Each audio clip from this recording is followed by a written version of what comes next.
Bab 3. Analisis vektor. Analisis vektor dibagi menjadi 3 subbab. Yang pertama ada menggambar vektor.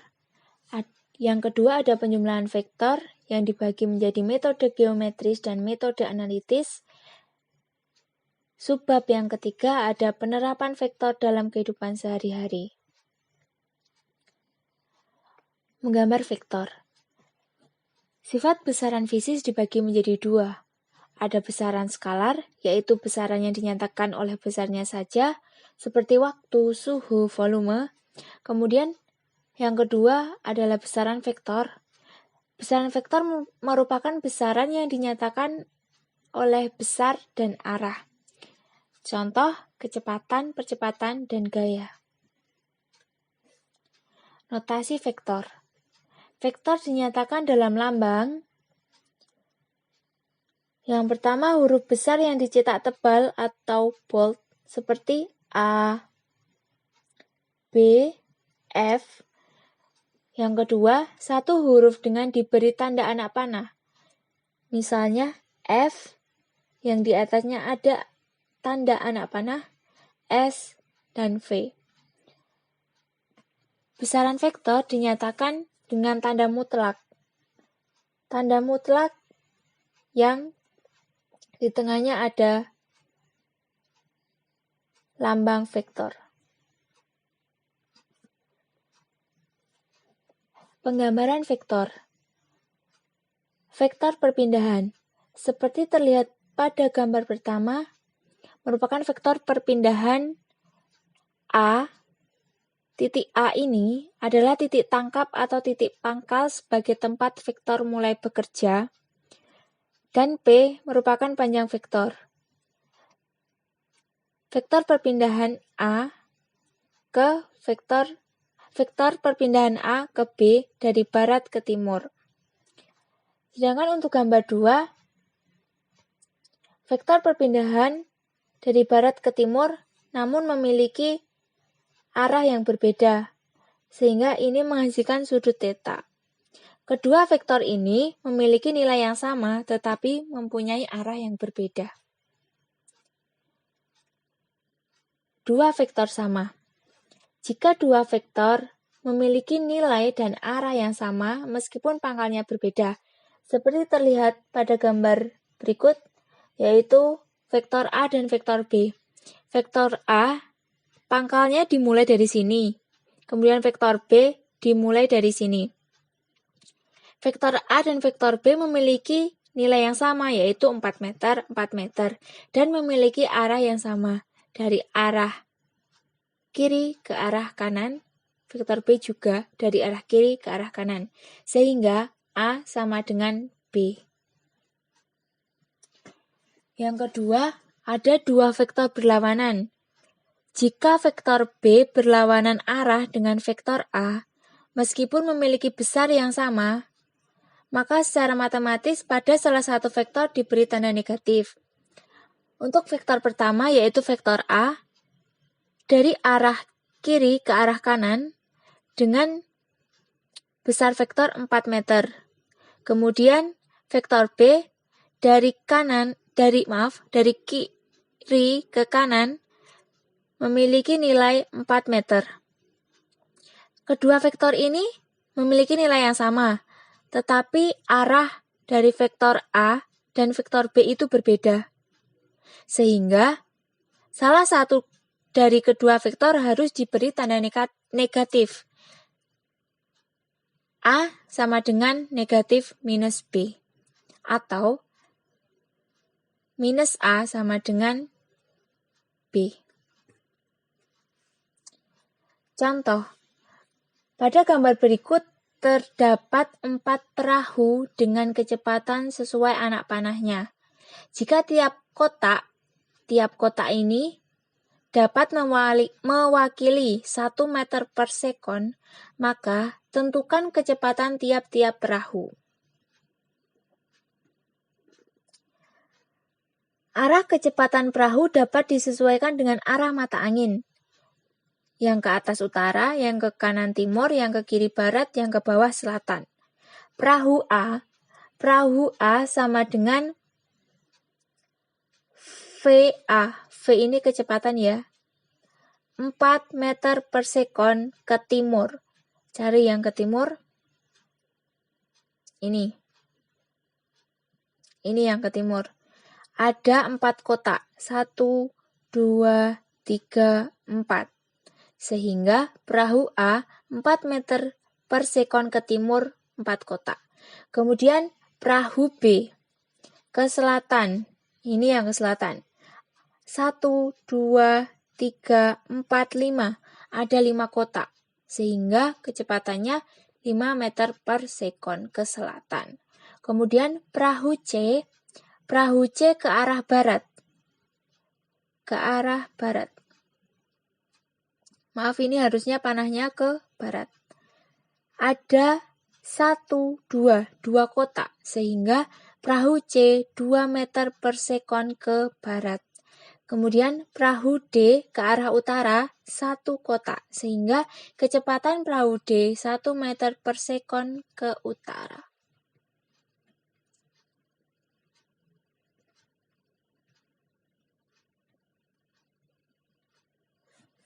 Selanjutnya, penjumlahan vektor. Metode geometris. Metode ini dinyatakan vektor ke dalam diagram dengan berupa anak panah yang harus disesuaikan skalanya. Misalkan, 2 buah vektor A 5 Newton dan vektor B 3 Newton. Kedua vektor tersebut searah dan kita dapat menjumlahkan dengan cara melukisnya. Yang pertama, cara melukis penjumlahan vektor adalah dengan meletakkan pangkal vektor B pada ujung vektor A.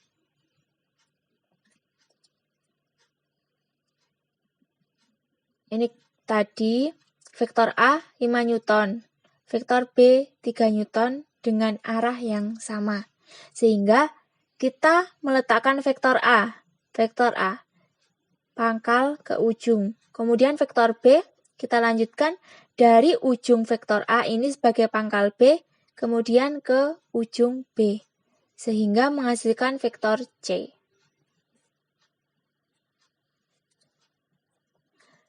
Melukis penjumlahan dua vektor yang segaris dan berlawanan arah. Misalnya, vektor A 5 Newton dan vektor B negatif 3 Newton, seperti gambar ini. Hasil penjumlahan vektor A dan B adalah vektor C. Jadi vektor C sama dengan A plus dalam kurung minus B, karena arahnya berlawanan. Metode geometris, yang pertama ada metode segitiga. Langkah-langkahnya yang pertama, menggambar vektor pertama A, kemudian vektor kedua B digambar pada pangkal, dan vektor kedua diletakkan di ujung vektor pertama. Yang ketiga, vektor hasil penjumlahan atau resultan digambarkan dari pangkal vektor pertama ke ujung vektor kedua. Jadi ini, arah vektor A ke sini, arah vektor B ke sini. Jika dijumlahkan, vektor A, vektor B, vektor A digambar dari sini, pangkalnya ke sini, terus ujungnya ke sini, kemudian vektor B dari ujung vektor A ke sini, ke ujung vektor B. Kemudian resultannya dari pangkal A ke ujung vektor B, sehingga R sama dengan A plus B.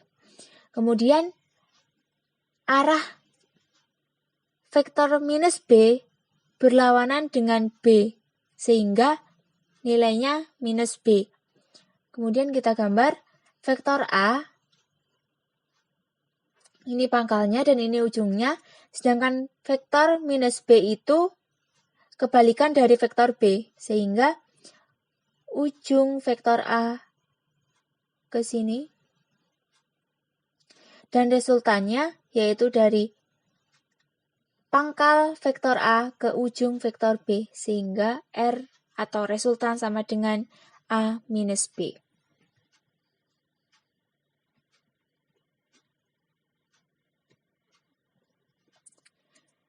Penjumlahan vektor berlaku. A, B sama dengan RA plus B. Karena ini sama ya, nilainya vektor A, vektor A, vektor B, sehingga R sama dengan A plus B.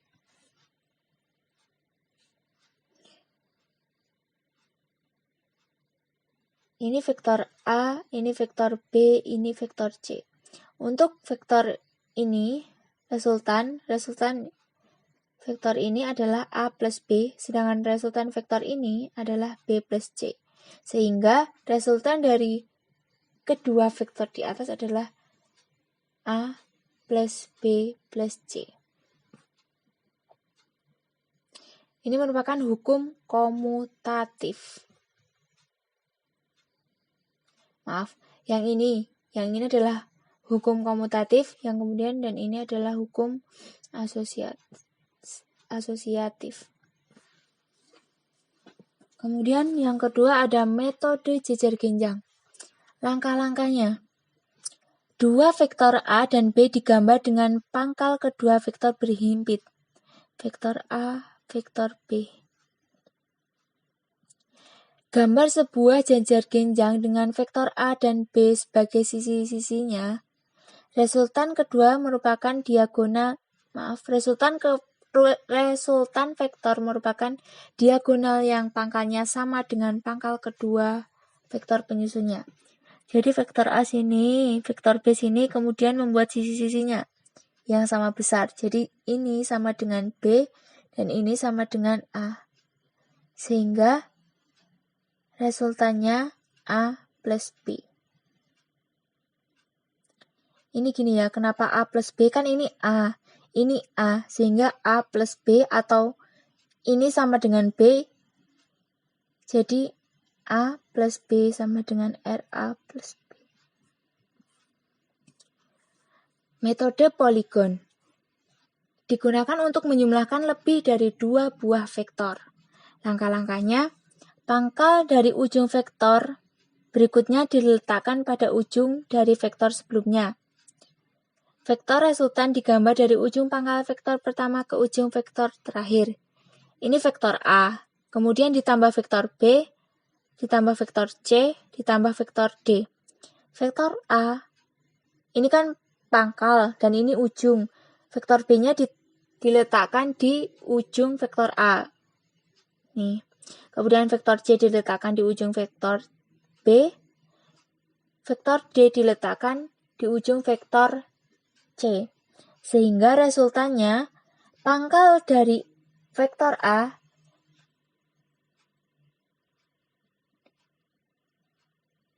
dan ini ujung dari vektor D, resultannya disatukan sehingga A plus B plus C plus D.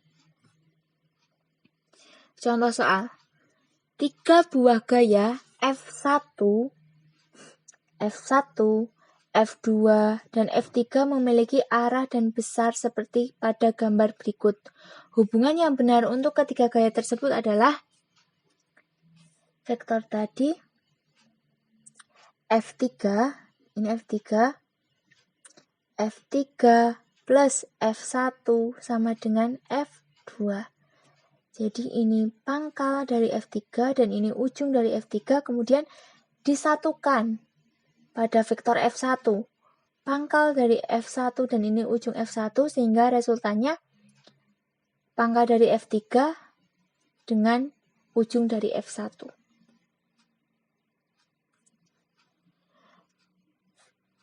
Contoh selanjutnya, nilai resultan dari vektor tersebut adalah vektor A plus vektor B plus vektor C sehingga resultannya A plus B plus C. Nilai resultan dari vektor tersebut adalah sama seperti metode poligon tadi ya, tinggal ditambah A plus B plus C plus D plus E.